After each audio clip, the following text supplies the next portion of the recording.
ಪಾಟ್ನಾದಲ್ಲಿ ಜೆಹನಾಬಾದ್ ಶಾಸಕರ ಸಹೋದರನ ಮೇಲೆ ಸರಗಳ್ಳತನ.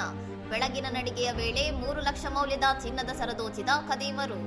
ಜೆಹನಾಬಾದ್ ಶಾಸಕ ರಾಹುಲ್ ಕುಮಾರ್ ಅವರ ಸಹೋದರ ರೋಹಿತ್ ಕುಮಾರ್ ಅವರು ಶುಕ್ರವಾರ ಬೆಳಿಗ್ಗೆ 7:46ರ ಸುಮಾರಿಗೆ ತಮ್ಮ ನಿವಾಸದಿಂದ ಕೇವಲ 100 ಮೀಟರ್ ದೂರದಲ್ಲಿದ್ದಾಗ ಈ ಘಟನೆ ಸಂಭವಿಸಿದೆ.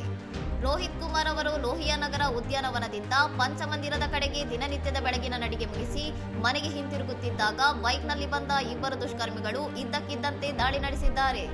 ಕೆಲವೇ ಸೆಕೆಂಡುಗಳಲ್ಲಿ ನಡೆದ ಈ ದರೋಡೆ ವೇಳೆ ಖದೀಮರು ರೋಹಿತ್ ಅವರ ಕುತ್ತಿಗೆಯಲ್ಲಿದ್ದ ಸುಮಾರು 3 ಲಕ್ಷ ರೂಪಾಯಿ ಮೌಲ್ಯದ ಚಿನ್ನದ ಸರವನ್ನು ಕಸಿದುಕೊಂಡು ಪರಾರಿಯಾಗಿದ್ದಾರೆ.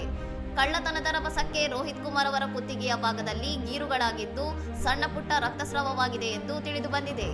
ಹೆಲ್ಮೆಟ್ ಧರಿಸಿದ ಇಬ್ಬರು ಆರೋಪಿಗಳು ಕೃತ್ಯ ಎಸಗುತ್ತಿರುವುದು ಹತ್ತಿರದ ಅಂಗಡಿಯ ಸಿಸಿಟಿವಿ ಕ್ಯಾಮೆರಾದಲ್ಲಿ ಸೆರೆಯಾಗಿದ್ದು, ಪೊಲೀಸರು ತಾಂತ್ರಿಕ ಕಣ್ಗಾವಲು ಮತ್ತು ಸಿಸಿಟಿವಿ ದೃಶ್ಯಾವಳಿಗಳ ಆಧಾರದ ಮೇಲೆ ಶೋಧ ಕಾರ್ಯ ಆರಂಭಿಸಿದ್ದಾರೆ. ಇನ್ನಷ್ಟು ಸುದ್ದಿಗಳಿಗಾಗಿ ನೋಡ್ತಾ ಇರಿ ಸೌರಂ ಟಿವಿ.